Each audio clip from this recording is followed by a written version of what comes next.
Thank you to our sponsor, the Home Depot. The FIFA World Cup 2026 is here. Games every single day, and the best seat to keep up with all the action is right in your own backyard. Big screen outside, grill going, neighbors and friends coming over to watch.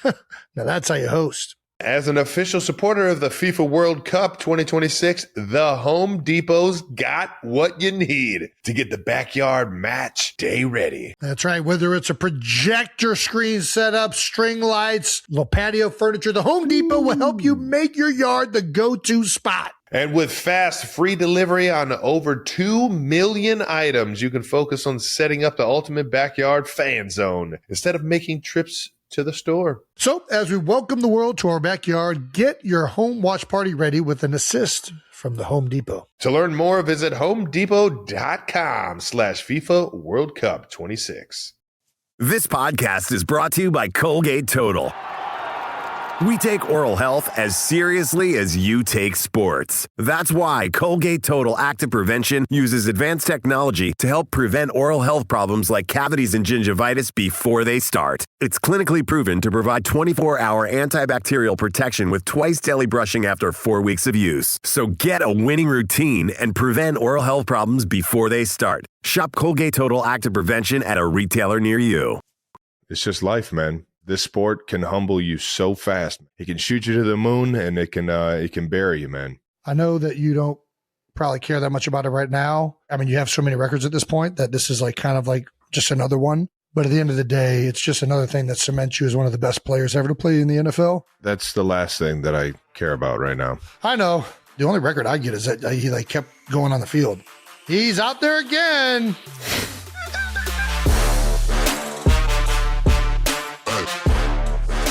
Welcome back to New Heights, ladies and gentlemen, a Wondery show produced by Wave Sports and Entertainment and brought to you by Buffalo Wild Wings Go. Order wings for takeout or delivery today. We are your hosts. I'm Travis Kelsey, my big brother Jason Kelsey. Subscribe on YouTube, Wondery Plus, wherever you get your podcast. Follow the show on all social media at New Heights Show with 1S. Yeah, man, this is going to be a very gotta do it type episode. Obviously, after the big loss.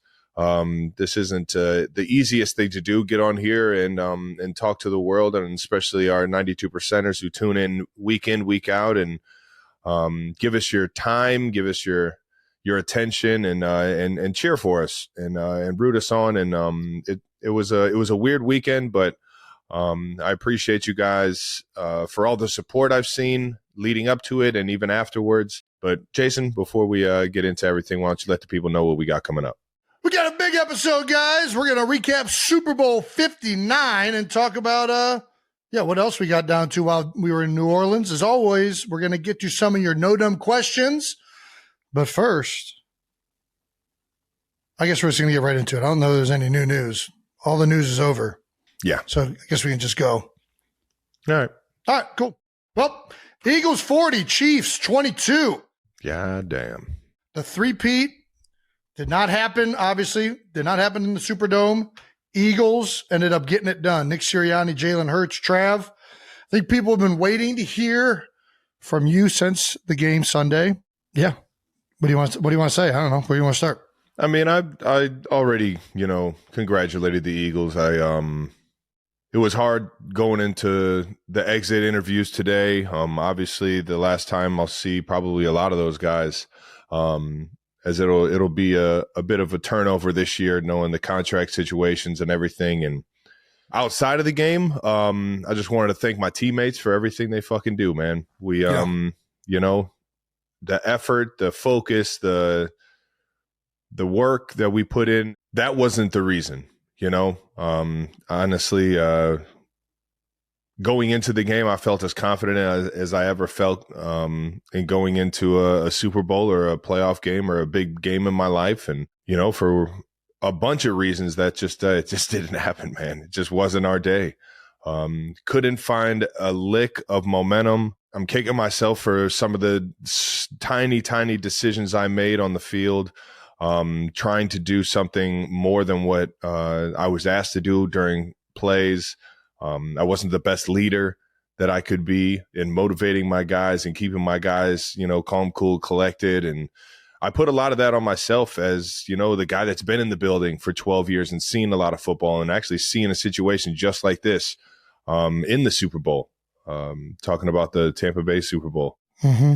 It's a tough pill to swallow, man. Every time we felt like, we made a big play or we got something going, a penalty would happen or we'd be going backwards. And then on top of that, just not executing the play calls. It wasn't the play calls. It was a cumulative effort of everybody just not finding a way to get it done, man. And to happen on the biggest stage sucks, but to have it happen for the second time in my career on the biggest stage, man, it's a tough pill to swallow. It's a hard reality, man. And, I love my teammates. I love my coaches, Chiefs Kingdom. I'm sorry for how it ended, but it's fuck. I have a beautiful life. I have a beautiful life, man. I have loved ones. I have the most amazing family in the world that supports me in everything that I do. And they were all there, cheering me on and hoping for the best on Sunday, man. I just have to tip my hat to the Eagles. They were firing on all cylinders coming out, and it just felt like we just never had control over what was going on in that game. I felt like every time you guys tried to get something going, it just didn't work out, right? It was you're close to getting a third down, get them off the field, and they either make a big play, there's a penalty, there's up until even halftime, even though the score was getting out of control, there's that big throw to D-Hop that doesn't get caught. And even then, I'm like, all right, if the Chiefs go down here, they score before half, they get the ball coming out of half. Yeah, I just came away very much, and I know you guys are kicking yourselves for not playing your best game. I just, the Eagles played fantastic. Yeah. Everybody played their best across the board. I mean, it was a truly impressive game from Philadelphia defensively. All those guys, Vic Fangio, Jalen Hurts played very well. And that was the thing all week. Everybody's talking about, what Spag's going to do. Is he going to try and sell out to stop Saquon and, give the one-on-one matchups on the outside? And I don't know. It almost didn't matter. It felt like Jalen was just on it and he was executing regardless of what it was. But I know this sucks to talk about for you, Trav. I've been here, obviously.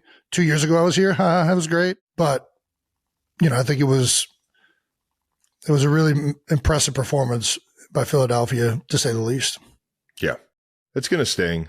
I know everybody wants to know whether or not I'm playing next year, and right now I'm just kicking everything down the road. I'm kicking every can I can down the road, and I'm not making any crazy decisions, but right now the biggest thing is just being there for my teammates and being there for my coaches, understanding, that there's a lot that goes into this thing. I've been fortunate over the past 5-6 years. I've played more football than anybody.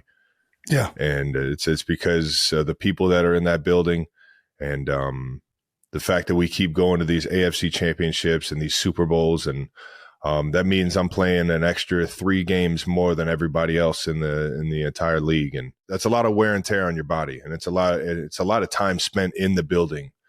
Focusing on your craft, focusing on the task at hand, every challenge that you set up for yourself. And it's that process can be grueling. It can weigh on you. It can make you better, and it can drive you crazy at the same time. And right now it's one of those things where it was kind of driving me crazy this year. And I think that it happens as you kind of tail off towards the back nine of your career, as a SVP would say, is, it's as you see yourself or not feel yourself have the success that you once used to have, man, it's a tough pill to swallow. And then on top of that, to not be there in the biggest moments, knowing your team's counting on you, man. Those are all extremely hard things to, it's just a tough reality. And, yeah. I think I'm going to take some time to figure it out. And I think I owe it to my teammates that if I do come back, that it's going to be something that it's a wholehearted decision. I'm not half-assing it, and I'm fully here for them. And I think I could play.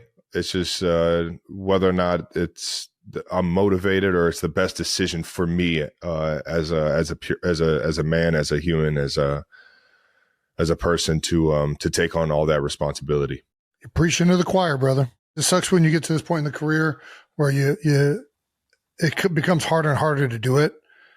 And I think there's a physicality that becomes more difficult to manage. There's a mental approach that becomes more difficult to manage because a lot of times it's stocked on top of the physical discomfort and things that are happening. Yeah. To do it right, you have to be committed. You have to put the time in. You have to be, all in. And it's difficult to sign up for that because you know what it takes. You've been here 3 years in a row. You've been to this game multiple times. You've had an amazing amount of success. And it's frustrating when you're getting older in your career and you know that is becoming harder and harder to do and more grueling to go through. So take your time. Obviously, get away from everything for a while. The biggest thing is that, after the game, I still had over 50 something plus of my best friends and my family and my loved ones and everybody that has supported me throughout my life was there to at least make it not feel like the worst day of my life.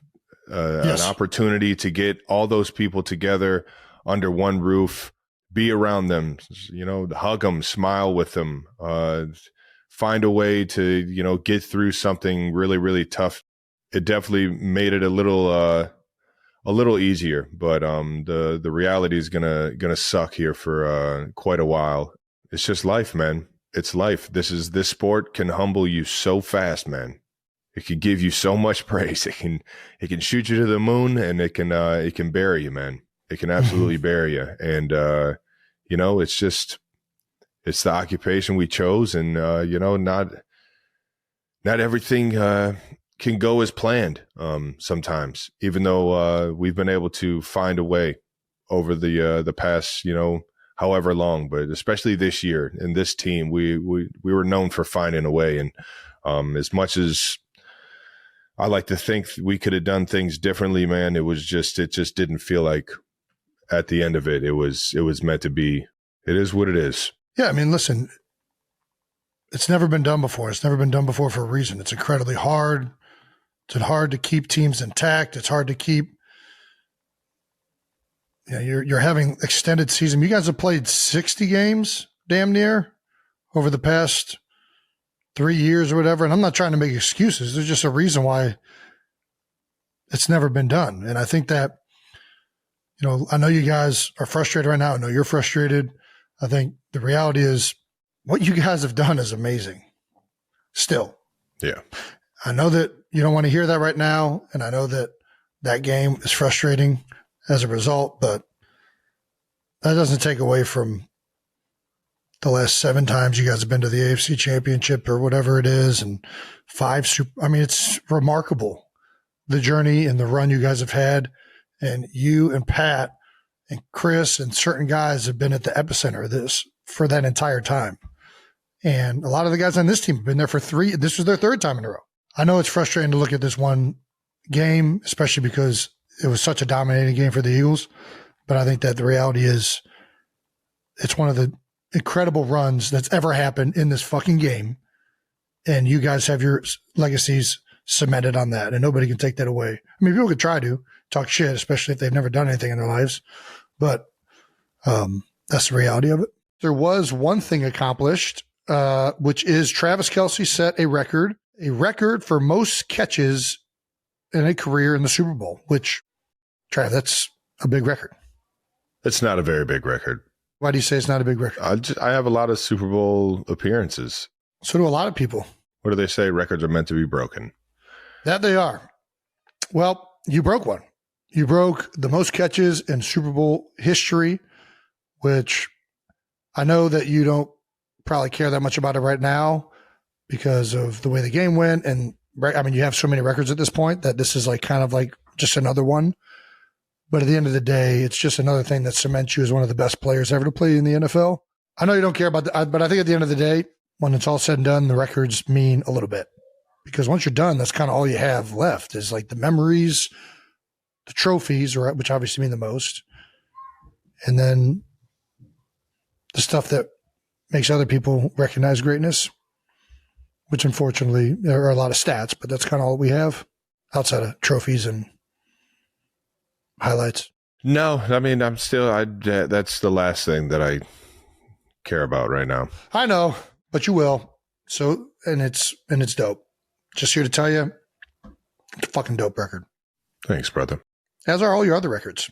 Offensive line, the only record I get is that he like kept going on the field. He's out there again.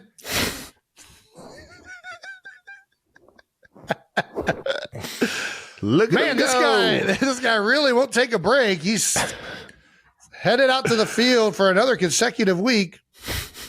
How'd he do? No one knows. Just counts as a game played. He only played the first drive. I know he had 4 bad snaps. Yeah, exactly. Yeah. There we go. I feel for you because losing a Super Bowl sucks.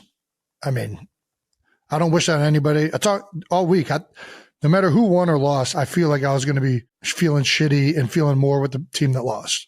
Yeah. Because I know what that feels like, and it's fucking terrible. What was it like for you watching this one? Terrible. Yeah. You mentioned you tweeted out something. But I didn't even want to tweet it. I think I would rather do it here because you'd be able to talk more. Yeah. But it doesn't matter what happens. Whatever you say is going to get clipped or touched and put out. It sucks. I knew it was going to be weird going into it. It progressively got weirder as the week went on. On one hand, you played your entire life with an organization and team. A lot of people in that building, coaches, friends, teammates that you've gone through adversity with, and it really makes you very, very close. And then on the other hand, you have your brother. And I've always supported you. I've always wanted you to win. Every step of the way. And I wanted you to win this game. I thought I made that clear. You made it clear to me. It was weird, man. It was hard to navigate because I'm trying to, obviously I'm trying to say that I have people on the Eagles that I love, and I also have you. And I tried to make it known that I was rooting for you, and it felt like I couldn't be right. It felt like no matter what I said, some people were going to skew it and say that I'm rooting for the Eagles, and some people were going to skew it and say that I was rooting for the Chiefs or Travis. Yeah. And it sucked. It's the world we live in, man. Everybody wants to just fucking call people out. I know I always had your support, and I joked around saying with your cheering for the Eagles, listen, you and Kylie are there in Philly and have created one of the most beautiful situations that I've ever seen. You guys are loved by the community out there. You guys are very much a part of the community out there. Outside of that organization, everything from the foundation stuff that Kylie does, both of you guys do, to the countless amount of hours and years you spent in that organization, giving it everything that you have. You don't have to explain anything to anybody. As long as the people right here, I know who Jason Kelsey is, and I know my brother and what his intentions are, and nobody can ever fucking confuse that. And you can't let these jamokes online make you think that you're in the wrong for what you're saying. What you're saying is, I hear it. I hear it loud and clear, and I think the people in the Philadelphia organization understand exactly who you are and what you represent and how you were saying it as well.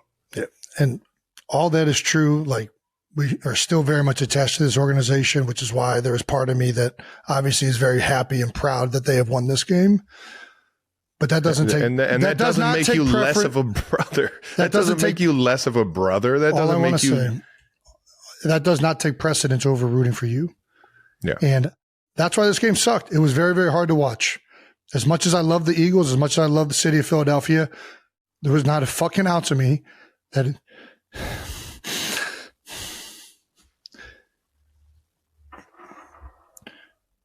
And I know that, I don't know. I tried to correlate that I was rooting for both sides the whole time, and that I was going to be happy and sad regardless. That's what I heard. No matter who won, it was going to be a happy and sad regardless. And trying to communicate why I might be rooting for the Eagles, I think some people, I don't even want to do this. I don't even know, because now we've already done it. Fuck them. You don't owe any of these dickheads the acknowledgement. You really don't, Jason. Everyone that knows you knows your intentions. Anybody saying anything otherwise is, like you said, just trying to get a rise out of somebody else. It was the weirdest game ever watching. Because the only other time you don't care about the outcome is when you're not really attached to either of the teams. And in that case, there's not a lot of emotion put into it. Yeah. Like, I still remember, like, the first play, the A.J. Brown penalty. I remember this, like, wealth of, like I jumped up out of my seat. That wasn't a penalty. Like, I jumped up out of my seat on that one. Then I jumped up out of my seat on the Nick Bolton hitting Dallas Goedert, because I thought that was a horseshit call. And I'm going back and forth. It ended up just not being a fun game to be a part of or watch, because at all times I'm just like, I don't know. I don't even know what I want to say, man. I really don't. Because no matter what, it's going to piss somebody off. And I probably shouldn't care if it pisses anybody off. That's probably the reality of it. That's the Jason Kelce we all know right there. You're giving these people way too much of your effort, too much of your time, too much of your attention. I didn't know what it was going to feel like going through the game. I thought I did. I thought I understood going into it that I would be happy in some way, sad in another way. But like, the further the game went on, I just got more and more like upset. And I think part of that is, like, I'm in a box with all of our family and loved ones and friends.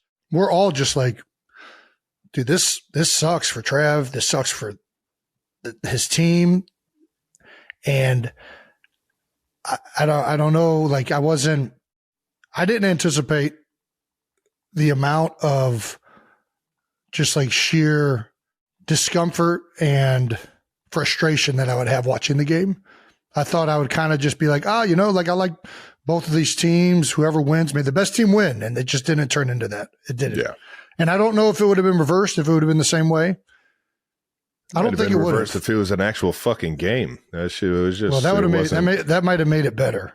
Yeah. I think the fact that it was that kind of like lopsided was like, man, this is fucking just like hard, to be honest with you. Yeah. Listen, man, nobody's going to be able to relate to what you or me or, even Kylie. Nobody can relate to what it's like to have to pick between those two, like, this type of situation.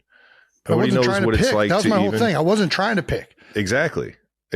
So, but you can still be happy for somebody and you can still be sad for somebody. It is what it is, And at the end of the day, it's fucking football, man. And I know I'm saying it like that because I just lost the fucking game, and I'm gonna act like it didn't mean the entire world. But it's my third. It's my third in 3 years. I've had so much success playing this game. It still means the world, and it always will. And this one's gonna fucking hurt just like fucking Tampa did. And I think about that way too often. But this game is just, it's just our jobs. My life is still beautiful. I come home to an amazing household of family and friends that absolutely love me. And that's the beauty of, going through a hard time like this, is that, I can still have happiness and still have an amazing time in life. Even when something like this happens, because I got the support that I do. And that's how I'm going to feel about it. I'm definitely compartmentalizing and putting this in the back corner, and I'll deal with this at another time. But I'm not going to sit here and act like the world's over because of this thing. And yeah, I would not expect you to. Yeah, I just don't know how to articulate that. I'm happy for some of the Eagles, but at the same time, I was miserable during the game watching you not achieve your success again. Yeah. That's the reality of it. Like, I didn't enjoy any part of that. It fucking sucked. And like, it felt weird for me not to be cheering. That's what it felt like. It felt like, why the fuck am I not as excited? And I think it was just a fucked up emotion. And it's really incredible that the Eagles pulled this off. It's been incredible from last year's ending and the way this team has rebounded, the way they've been rebuilt from 2022 and before that, it's a tip of the cap for Howie Roseman. There are so many new players on the defensive side of the ball, and all of these young guys ended up panning out and have played at a high level between Cooper DeJean, Quinyon Mitchell, Zach Bond, Milton Williams, Jalen Carter, Jordan Davis on the defensive line, Nolan Smith, Vic Fangio, and all the coaches on the defensive side of the ball. And it didn't start great. I mean, they started 2-2, coming off of a year where they finished 7-8. And the way they stuck together, the way they got better, the way they continue to improve, and how they finished the season has been spectacular on that side of the ball. Obviously, getting Saquon was huge offensively. Getting rid of the undersized center, Jason Kelsey, and putting in Cam Jurgens. Getting Mekhi Becton in at right guard. I just think everything was fantastic, and how they continued to block out noise, questioning Nick Sirianni and his ability as a head coach, questioning Jalen Hurts, questioning everybody. And these guys really stuck it together and found a way to fucking do it. And it's hard. It is so hard to get all the way to the Super Bowl and win in this league. I just think this is such a huge moment for all of these guys that came up short 2 years ago that were there, and how they built this thing in the 2 years since. And it makes being a former Eagle extremely proud. And I think the entire city, obviously, means a lot. Do you want me to cut all that, Travis? You look like you're just No, it's your dude. You're allowed to have your world, your legacy, your word. You're allowed to have that. You can be happy for your former teammates. Don't let what happened to me, make you feel any less proud of what you've helped build. I didn't help build shit. They did this on their own. I'm not a part of this. Yes, you did. I hear you. You like to think that, Jason. I think that you've shown a lot of people in that building how to be a professional, how to do things the right way. So I can sit here and say that you definitely had a piece of that. I know you weren't in that building doing everything, but I've heard guys like Jordan Mailata talk about you. I've heard guys like Jalen Hurts talk about you. I've heard Lane Johnson talk about you. And what you've been to their career. So you can say that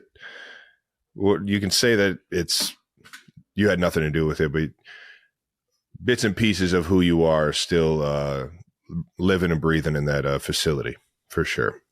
Well, shout out to Philadelphia. If anybody wants to drink a garage beer, the limes are a nice Kelly green-ish. Should we not do that? I got a garage beer hat on. I've had 3 cases since the game. That does it for the recap. Because now we're getting into Out of the House. Out of the House, brought to you by American Express. Jason, how was it being down in New Orleans all week? Was it as tasty and as fun as you remember it being? Dude, first of all, I don't remember a lot from college. I feel like when you're playing in a game, you don't really get to experience the cities. You know this. You guys were there for the whole week, but you're practicing and your schedule is so laid out. You have maybe 2 to 3 hours of the day that you could go do something. Yeah. And when you get that time, you're usually not spending it going out. You're like, all right, I'm going to take this time to do nothing. This was the first time being in New Orleans where I really got to experience the city, because every other time I've been there, it's been for football. And I got to say, I fucking love that city, man. It was an awesome host city. Las Vegas was great. It really was. And it was the perfect infrastructure set up to host a Super Bowl. New Orleans, the perfect vibe, food, mentality, culture. I mean, it was just unreal. The issue was the infrastructure is awful. There was going from place to place was a train wreck. And then at night, for some reason, they have this ordinance that whenever the train's coming through town, it has to blow its horn every time it's going to a crosswalk. So you're just hearing a fucking train horn constantly in the middle of the night, which is annoying as fuck. But outside of that, it was fantastic. It was really good. Beignets. Yeah, I was about to say, you get some more beignets, some more gumbo, or what? I went to Cafe Du Monde, the original one, which not even just the beignets, it's the whole vibe of it. It's got the little hats and the get up, and you're outside, and it's just it's a dope vibe. You ever been to Keys? No. I don't even know what the rest of it is. It's like Keys fried chicken, I think. So I went to get my palm read.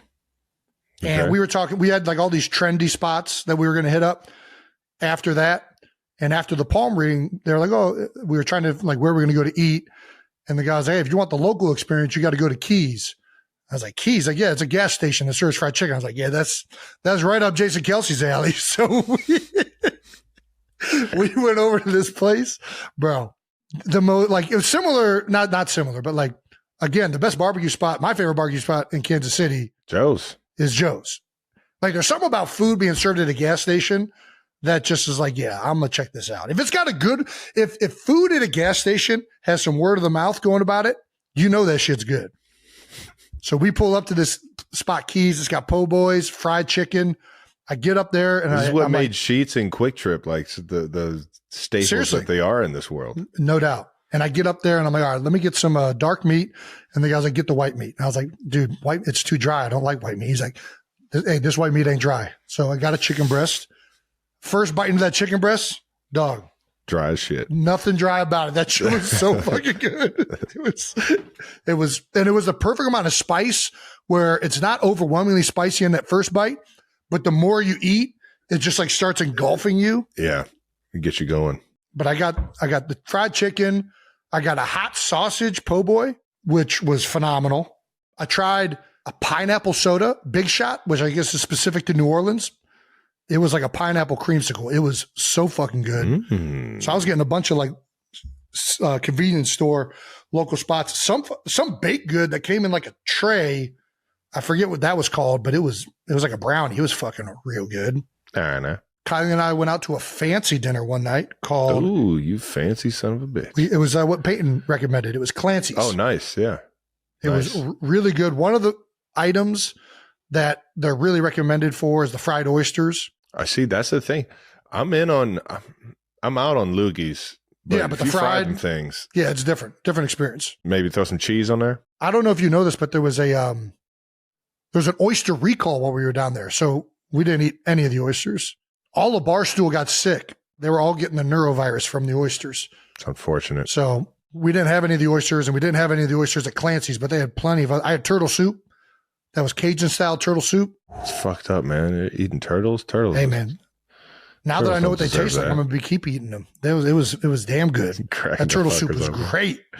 What do you eat in them? What do you mean? Is there like, do you eat the leg? What do you eat? It was so chopped up. What's in those shells that? I think you eat the. Yeah, I have no idea. I'm not gonna lie. I have no idea what you're eating, but it was great. The turtle soup was fantastic. I had a smoked double cut pork chop. They just flip that thing open and you just eat it out of the shell. It's like the shell is a bowl. No, you don't even know it's a turtle. You just see the meat and like the soup kind of cut up. It's like little spoonfuls. Yeah, I'm out. Very good. Highly recommend. The house salad was great. The double cut pork chop was phenomenal. Did you go to any Super Bowl parties or no? I went to a New Heights party. I went to a Stapleton concert. And then outside of that, I just lost all my money at a casino. Casino was right next door. And because I won so much money last year at Las Vegas, got to get universe. I thought, hey, we'll just keep this rolling. This will be great. Yep, didn't work this time. Yeah, so that's how it was they back work. to why I normally don't go to the casino, because they're just handing them money. This fucking guy Tang flipped 21. I'm like, God damn, Tang. No, how many should I just bend over and pull my pants down? Is that where we're at right now? I like my odds. I don't like it because then I hate the dealer. Oh, no, I don't ever take it on the dealer. Although I did get mad at Tang. I did get mad at Tang because he let somebody hit on a 14 when he was showing a 5. And I was like, Tang, that's a piece of shit move, dog. You can't let that. You got to ask, like, are you sure? You got to, like, be, you know what I mean? Like, I know I always tip dealers. Dealers are the best. But you can't be letting somebody just, like, hit on a 14. But what if you feel you got to ask, like, are you sure? Like, and point to the 5 that you're showing. You know what I mean? That's dealer etiquette. What if the guy was just feeling it? I think that, in all honesty, the person that hit was a little drunk, and he was continually having to correct her, and I think he just got tired of doing it. But I saw that happen, sober. And I was like, the moment sober. That happened, I was like, this whole fucking, I'm losing all of my goddamn money right now. I get so impatient having to quote unquote play it by the book. I don't do anything by the book. Yeah. So it's like for me to have to. You don't do anything you do some things by the book. I don't do anything by the book. I'm like trying to. Tens. I'm splitting the fuck out of tens every single time. I'm doing everything, dude. I'm doing it all. If there's any chance that I could make more money than what I just put down, yeah, I'm doing it. God, that's any chance to double split, like all of it. Every I'm doing the side bets every fucking turn. Oh my God! If I'm feeling a lot of low cards coming out at a certain time, I'll fucking hit on 16. I don't give a shit. Yeah. Yeah, you do not want to play. Nobody wants to play blackjack with me. We tried roulette. You know, you've turned Kylie into a big roulette player. I hate roulette. I've turned her into it? Yeah. You taught her how to play. I know. She knew how to play when I sat down with her. No, she did not know how to play. Yes, she did. You taught her. You said you got to play this way. No, I didn't. Sit down on the European table and play the outsides. No. Yeah. Kylie learned this when she was taking French. When she learned French, she learned how to play roulette. And then I'm sitting there playing craps, and this fucking dude is sitting down playing the don't pass line, killing it. Just killing it. It's that vibe. That's like, disgusting, dude. I want to kill this guy so bad. I hope your energy right now is ruining my time. Do you mind putting it on the pass line? Dude, craps. But then I kind of like it because I'm like, I'm just going to play just to try and win, and he's killing me. And then it's like, goddamn. I might just go live in a casino for a month. That might have been, to be honest, that was a bigger bloodbath than the game was. Like, I know you're frustrated with the Eagles-Chiefs game. The craps table with Jason Kelce versus this guy, it was even more embarrassing. It was like, I don't know if it can get any more embarrassing than that. Fuck! Coolest person you ran into all week. Coolest? The coolest. I saw you go past one guy at the game. You did? Who? The Sandman. Yes, you did see that. I did see that. I felt I was kind of in a rush, like hurrying past him, and I almost missed him. And he's like, Jason, it's Adam. I'm like, yeah, I know you fucking are Adam Sandler. Are you kidding me? But thank you for stopping me. Nah, that was dope. It was awesome seeing the Sandman. Saw Rob McElhenney. He was in the suite next to us. Saw Bradley Cooper from a few suites down. We did a nice wave. We didn't go over there, but BC. It's my guy right there, man. Oh, who else did I see? I saw Scotty Hartnell. Scotty Hartnell was out there. Aaron and Carissa. Saw Stapleton. Chris. Saw Bert Kreischer. Saw Bussin. Saw PMT. I just said the coolest person, not everybody. Oh, sorry. Yeah, my bad. Who? Oh, the coolest person I saw was Michael Cherry Koch. He was, let me make sure I get his accolades right. So I went to a U.S. Naval Air Base down there. One of the guys, I met this guy, he's from Philadelphia, at Weaver's Orchard. We were picking apples with the girls one off season.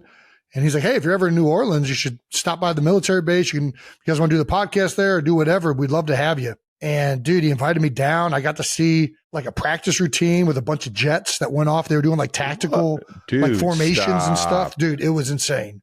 It was absolutely insane. Awesome. I got in a flight simulator. How'd you do? I mean, I was coming right off Bourbon Street, so not great. It was very wobbly flight with the joystick. But dude, very disorienting too. Like, whoa! He did not let me land it. He was like, there's no way you're going to be able to land this. So we're just going to move this, keep this thing moving. What else? Damn, I got to get down there. Dude, it was so sick. Honestly, it would be great to go back and do a podcast there because those dudes were awesome. It's just a great vibe. I also just love being around military guys because they're always just like, I don't know, they're gems, dude. What else? Ate a bunch of king cake. Went to the oldest bar running continuously in New Orleans. It's like something blacksmith. It's been open for like 300 years. Lafitte's Blacksmith Bar, right? Freaking dope. Super cool spot. So we got the best. We did a lot. I think you've officially perfected getting out of the house, Jason. I'm just as a brother of you and knowing who you've been your entire life. I'm proud. I'm happy to see this. Thank you. Thank you very much. I'm happy to see you turn into this and enjoy what the world has to offer. And shout out to New Orleans, man. I don't have the fondest of memories there, but the Kelce's have awful luck in New Orleans. There's Sugar Bowl. I lost a playoff game here in 2018 after the Super Bowl, 2019. And then obviously last week. This week, yeah. And then, but I will say this. I have always enjoyed the random times that I was in New Orleans. And I have so many friends and teammates that I just fucking love that are from the state of Louisiana, but specifically around the New Orleans area. And I got nothing but love for them. I'm not gonna lie. I love the culture. No, it's the best. It's the best. Going down there for a few bachelor parties in my day and enjoying the music and bar scenes. And it is a really, really cool place. But for whatever reason, me and football does not thrive there. Again, shout out to New Orleans. And that does it for Out of the House, brought to you by Amex. American Express. Get your Amex. One thing that Travis and I didn't get to do while the game was happening, because we were both there and watching it, is we didn't get to see the best commercials. I mean, that's the one thing that everybody is so synonymous with the Super Bowl. It's, what are the best ads of the year? And there was one that we wanted to highlight, but there was a Nike ad. It's the first Super Bowl ad in 27 years and featured a load of female athletes, including, one of the biggest episodes we've ever done, in Caitlin Clark. I love Nike commercials. I've been a huge fan of Caitlin Clark since she's been in college. Obviously through the Olympics. Sha'Carri Richardson. Yep. You can't win, so win. Yeah. Speaking of all the things they say women can't do. Yeah. If there's one thing I can firmly get on board with is telling a bunch of people who think you can't do something to shove it. I'm all on board with that. That's a great message by Nike. I'm with that as well. With some incredible athletes. A bunch of familiar faces, yeah. Gold medal winners, freaking champions. Nike, thank you for such a powerful message on the biggest stage. Obviously everybody watches those Super Bowl commercials to see what messages are sent, and Nike's sending one of the best ones of this year. So, and shout out to Caitlin. Killing it. Getting in a dope-ass Nike commercial, man. Gosh. Gotta love That's another thing that's nostalgic. Being like the face of Nike. Yeah. Right? And, it also Jordan, being Nike's... Well, Jordan was the face of Jordan, I guess, but Tiger. I mean, he was originally the face of Nike. Right? So you got Jordan, you got Tiger, LeBron. There's somebody in between those, but... I mean, Griffey. Kobe. Wayne Gretzky. Shout out to Nike for jumping in on the Super Bowl commercials, coming with one that actually had a very, very meaningful message to it, to all the young women athletes out there. Yeah, absolutely. I'll always be Team Nike. All righty. Time for No Dumb Questions. No Dumb Questions is brought to you by Marvel Studios. Captain America, Brave New World. How about that? How about it? Got superhero movies we're doing ad reads for now. All right. Mr. J Danger at Mr. Danger 1. I actually saw this tweet and thought it was hilarious as a No Dumb Question. So, so this was in response to the statement I released saying that I love and care about you more than anyone else, more than anyone. Yeah. Right. And this question, this was a prompt underneath that, a response of basically saying that it's ridiculous that I would say that I love you more than Kylie and the girls, which I love you the same, but we're going to read this question.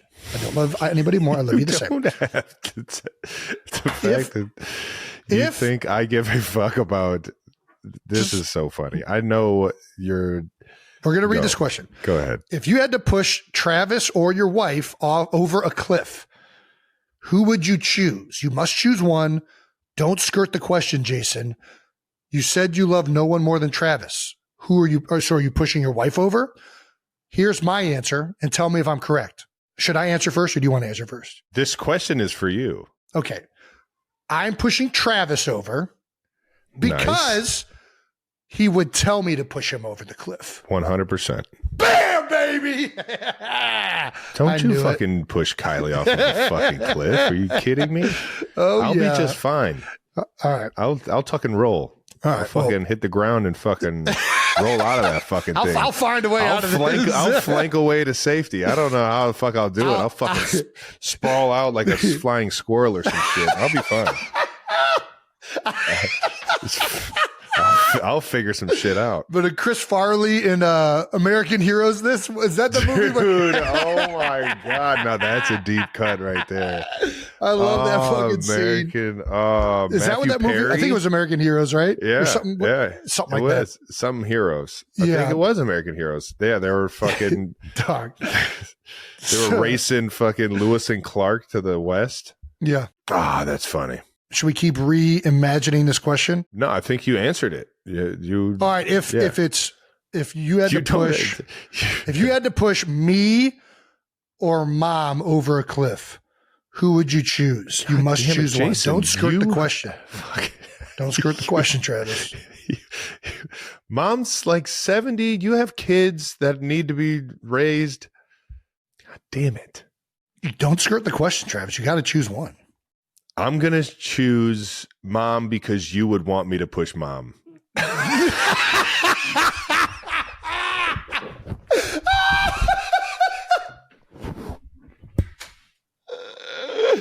Oh my God. Oh man. I think I wouldn't push either of you. I'd jump off. When I first read this question, I thought the exact same thing. Like I'd just jump off of the cliff. No. But I don't think it works like that. In this hypothetical, it doesn't. You can't. I think the answer, dude, you got to push me. This is the code of being a man. When the lifeboats are getting loaded, the women and children go first. Yeah, touche. You got to push me. Yep. But I think mom would jump off. That's what I think. She's not on here to vouch, but I know that if it was me versus any of my siblings, I'm jumping off the fucking cliff. You don't even got to push me. Well, unless that's not allowed, then I'll tell you to push me. Nice. I'll give you the nod. And if you're not allowed to say it, I'll just go like this. For future reference, if we're ever in this scenario, just a little, and we're not allowed to, we're taped. Speak. If I just go like this, push me. Like right off the cliff. You're fucking hilarious. Nice. Just in case we ever get caught in that. Just scenario. In case we ever get caught in this ridiculous hypothetical situation, push me. Thank you, Mr. J Danger.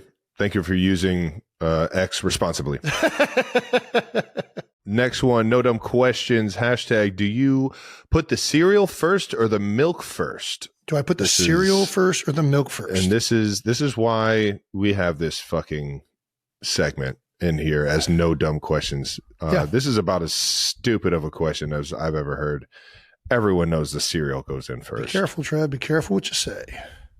Everyone knows the cereal goes in first. I don't know You have to lather up all the cereal. Travis, I'm on the same page with you. You don't just pour it in one part of the bowl either. You pour it over the top and you get everything covered in milk. I'm 100% with you. There's no logical reason to pour the cereal second, but for some reason, Kylie pours the cereal second.